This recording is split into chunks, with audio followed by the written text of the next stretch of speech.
Le passage d'aujourd'hui est Éphésiens, chapitre 2, versets 1 à 13. Lisons ensemble. Vous étiez morts par vos offenses et par vos péchés, dans lesquels vous marchiez autrefois, selon le train de ce monde, selon le prince de la puissance de l'air, de l'esprit qui agit maintenant dans les fils de la rébellion. Nous tous aussi, nous étions de leur nombre, et nous vivions autrefois selon les convoitises de notre chair, accomplissant les volontés de la chair et de nos pensées. Et nous étions par nature des enfants de colère, comme les autres. Mais Dieu, qui est riche en miséricorde, à cause du grand amour dont il nous a aimés, nous qui étions morts par nos offenses, nous a rendus à la vie avec Christ. C'est par grâce que vous êtes sauvés.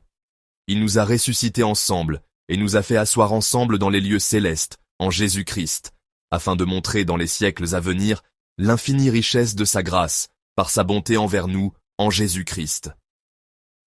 Car c'est par la grâce que vous êtes sauvés, par le moyen de la foi.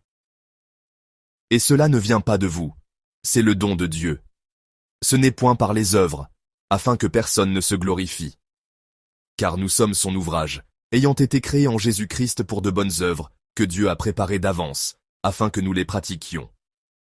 C'est pourquoi, vous autrefois païens dans la chair, appelés incirconcis par ceux qu'on appelle circoncis et qui le sont en la chair par la main de l'homme, souvenez-vous que vous étiez en ce temps-là sans Christ, privés du droit de cité en Israël, étrangers aux alliances de la promesse, sans espérance et sans Dieu dans le monde.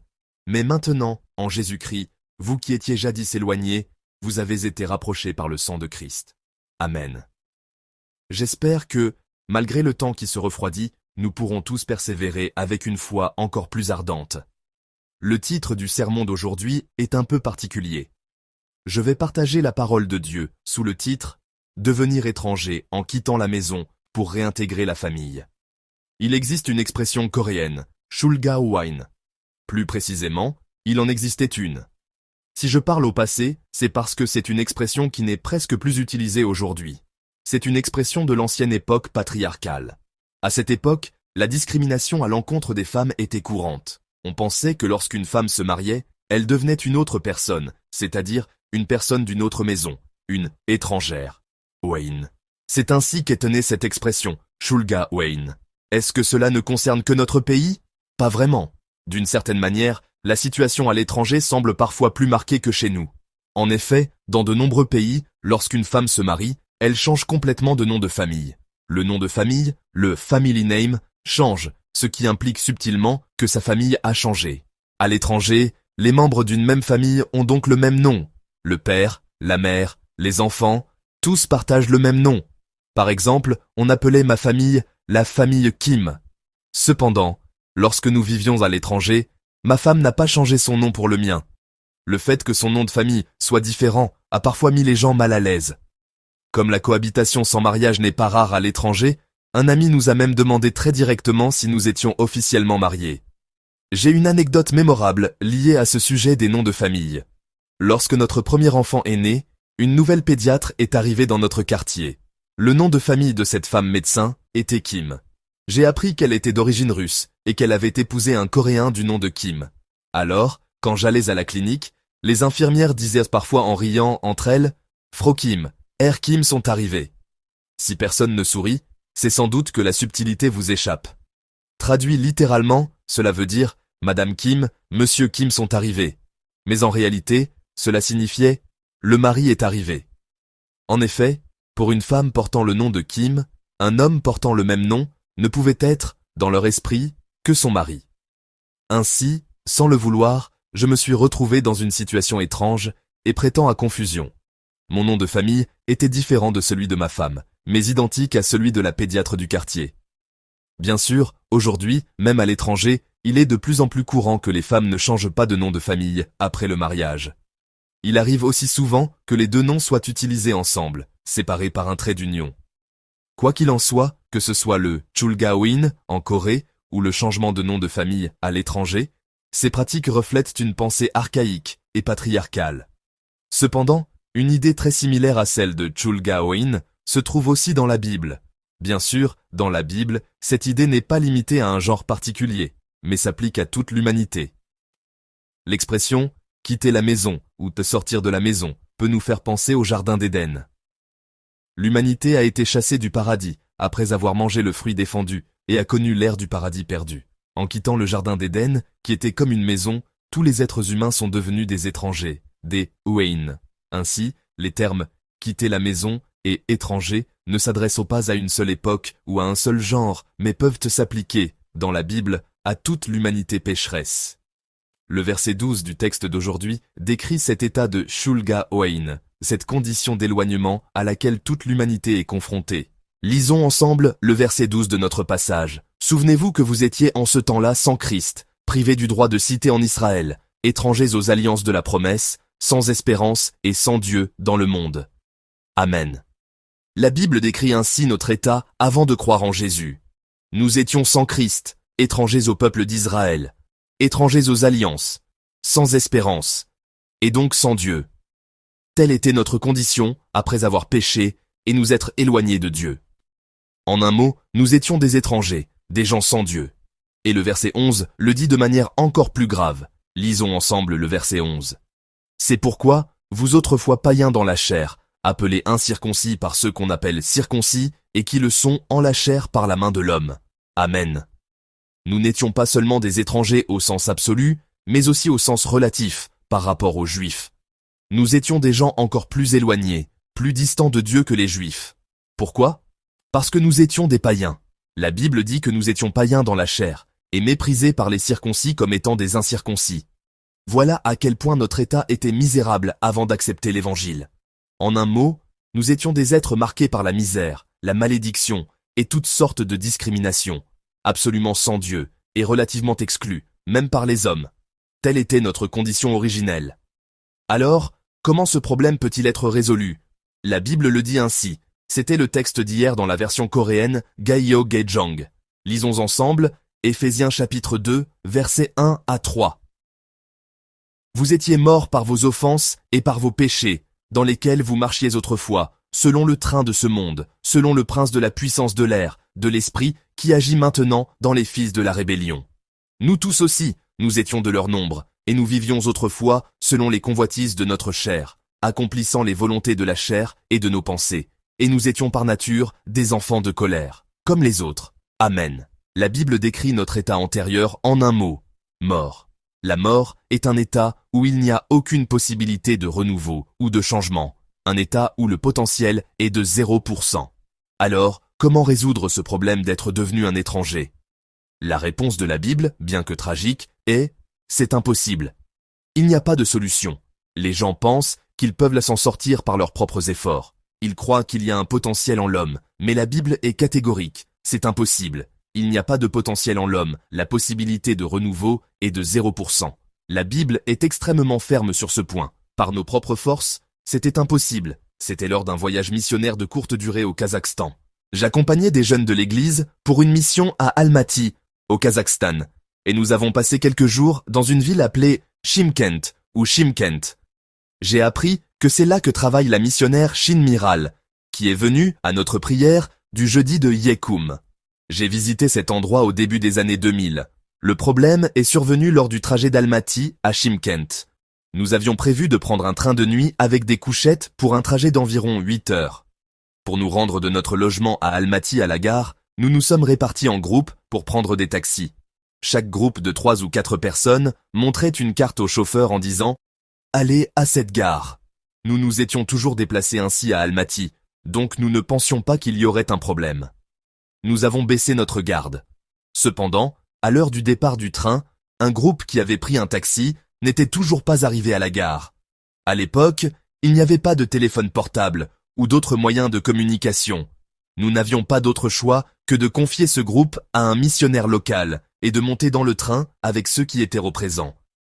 Alors que le train avançait, juste après avoir passé la première gare voisine, imaginez partir de la gare de Séoul et arriver à la gare de Yongdongpo, j'ai aperçu par la fenêtre les membres de l'équipe qui étaient restés à quai, rassemblés sur le quai de cette gare. Et nos regards se sont croisés. Comme le train roulait lentement, les gens à l'extérieur et ceux à l'intérieur du train pouvaient se voir. Pour reprendre les termes de notre texte d'aujourd'hui, ceux qui étaient dehors étaient des étrangers. Le train se déplaçait lentement, ce qui nous a permis de nous regarder à travers la fenêtre, et je leur ai fait signe de téléphoner aux missionnaires. J'ai appris plus tard qu'il y avait 2 gares à Almaty et que le chauffeur de taxi les avait déposées à la mauvaise. On m'a dit que les bâtiments des 2 gares étaient identiques et qu'elles s'appelaient simplement Gare 1 et Gare 2. L'équipe a pris le train suivant et nous nous sommes retrouvés sans problème le lendemain matin à Chimkent. Chers frères et sœurs, essayez maintenant de vous mettre à la place de ce groupe qui attendait à la mauvaise gare. Imaginez que, pendant qu'ils attendaient à cette mauvaise gare, à ce mauvais endroit, ils se soient dit ceci: si nous travaillons dur ici, nous pourrons prendre le train que nous voulons. Si nous faisons de notre mieux ici, nous pourrons atteindre notre destination, la destination que nous désirons. Ainsi, nous ne serons plus des étrangers, mais des gens de l'intérieur. Supposons qu'ils aient pensé ainsi. S'ils avaient la pensé de cette manière, en travaillant dur et en faisant de leur mieux, auraient-ils pu atteindre leur but et leur destination désirée? Auraient-ils pu passer de leur condition d'étrangers, à l'extérieur, à celle de membres de la famille, à l'intérieur? Non. Il n'y a aucune possibilité là-bas. La probabilité d'accomplir quoi que ce soit là-bas, la probabilité que ceux qui étaient à l'extérieur puissent entrer à l'intérieur est de 0%. Ils devaient se rendre le plus vite possible à la gare où s'arrêtait le train pour leur destination. Ils devaient changer de direction. Ils devaient complètement changer de méthode, adopter une approche totalement différente. C'est précisément notre état antérieur que la Bible nous décrit.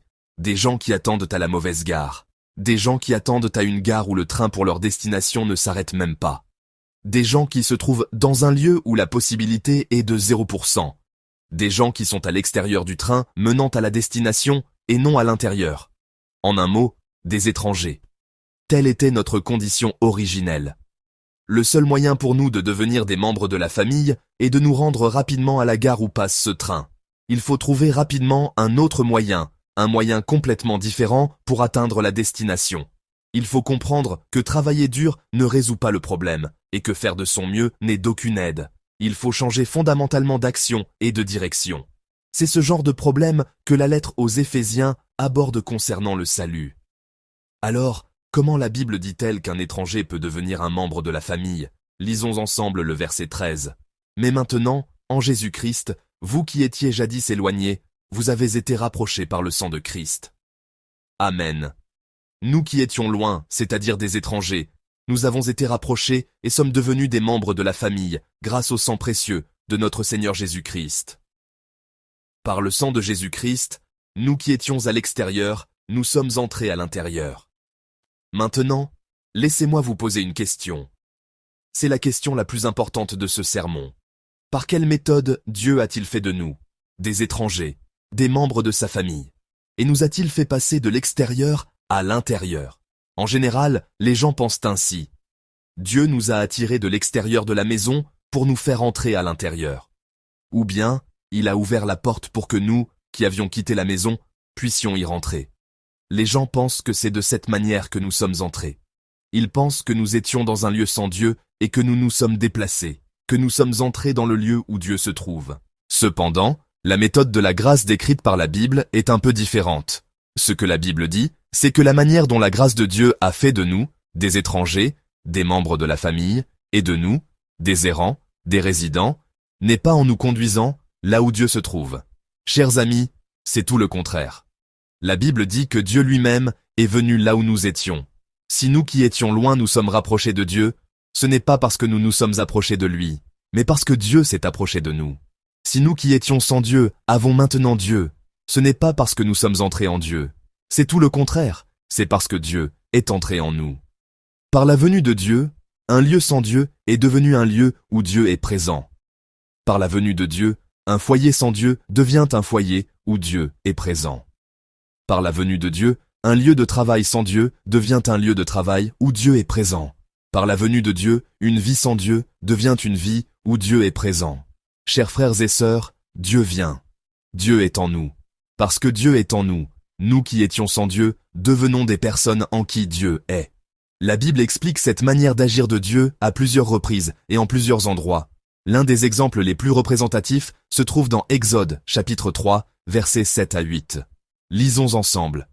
L'Éternel dit, « J'ai vu la souffrance de mon peuple qui est en Égypte, et j'ai entendu les cris que lui font pousser ses oppresseurs, car je connais ses douleurs.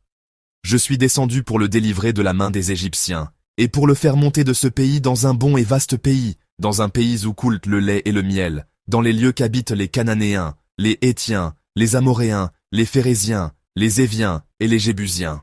Amen. À son peuple en Égypte, à ceux qui souffrèrent dans leur servitude, que dit Dieu? Il dit, je descendrai au milieu d'eux. Et quel est cet endroit où il se trouve? C'est un lieu où le peuple souffrait, où il était asservi par les Égyptiens, un lieu de cris et d'affliction. En descendant lui-même en ce lieu, Dieu transforme un endroit sans Dieu, un état de séparation, en un lieu où Dieu est présent, en un état où Dieu accompagne son peuple. Telle est la manière dont la grâce de Dieu opère. À ceux qui ne peuvent pas venir, et n'ont même pas l'intention de venir, Dieu dit, je viendrai là où vous êtes. Il vient à nous, qui l'avions perdu, et étions sans lui, pour faire de notre lieu un endroit où il est présent et nous accompagne. Il en va de même pour notre Seigneur Jésus. Lisons ensemble Jean, chapitre 14, verset 18. Je ne vous laisserai pas orphelins, je viendrai à vous. Amen. Notre Seigneur promet de ne pas nous laisser comme des orphelins, et dit, je viendrai à vous. À nous qui sommes comme des orphelins sans père, qui vivons sans Dieu, qui n'avons personne sur qui compter, et qui sommes donc devenus des étrangers, notre Seigneur promet de venir nous trouver. Il dit, je viendrai à vous. Comment cette parole s'accomplit-elle? Elle s'accomplit de manière étonnante dans l'Apocalypse. Lisons ensemble, Apocalypse, chapitre 21, versets 3 et 4. Et j'entendis du trône une forte voix qui disait, voici le tabernacle de Dieu avec les hommes. Il habitera avec eux, et ils seront son peuple, et Dieu lui-même sera avec eux. Il essuiera toute larme de leurs yeux, et la mort ne sera plus, et il n'y aura plus ni deuil, ni cri, ni douleur, car les premières choses ont disparu. Amen. Quand le temps de Dieu viendra, que se passera-t-il? Le tabernacle de Dieu, c'est-à-dire la demeure de Dieu, la maison de Dieu, sera avec les hommes. Dieu habitera avec eux, et ils seront son peuple, et Dieu lui-même sera avec eux. C'est l'image de l'accomplissement de cette parole. Des gens sans Dieu deviennent des gens en qui Dieu est.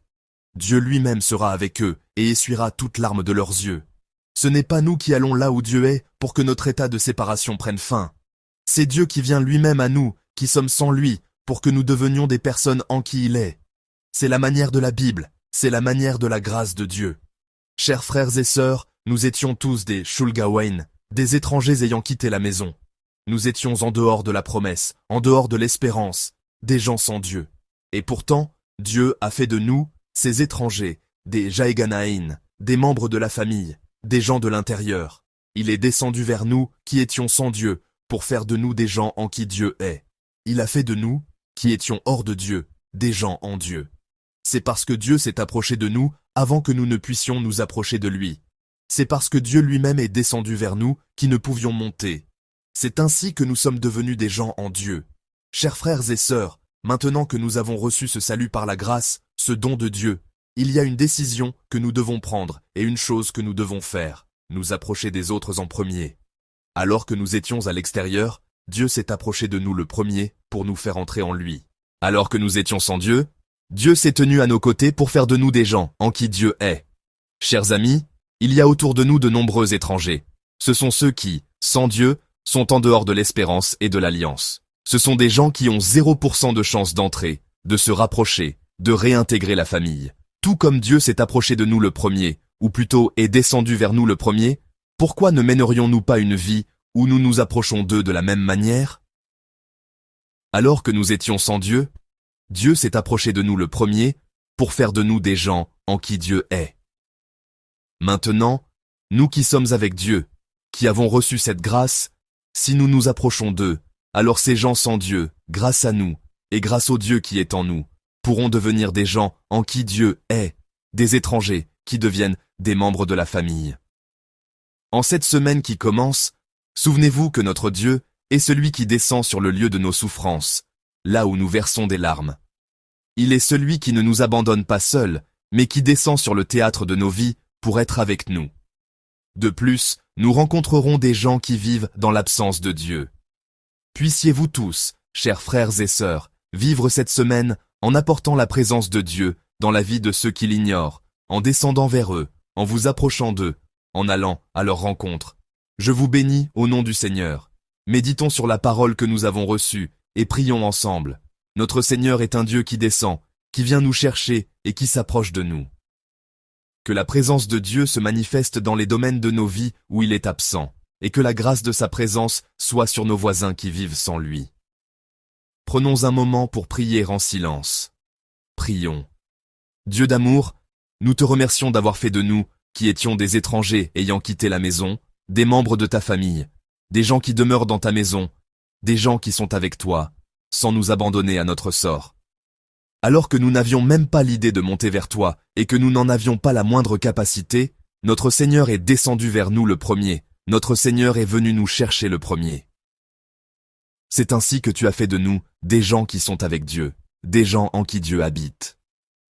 En souvenir de cette grâce, aide-nous à accomplir l'œuvre de transformer les étrangers en membres de la famille, à vivre une vie qui transforme les gens sans Dieu en gens qui sont avec Dieu. Merci. Nous te prions au nom de notre Seigneur Jésus-Christ. Amen.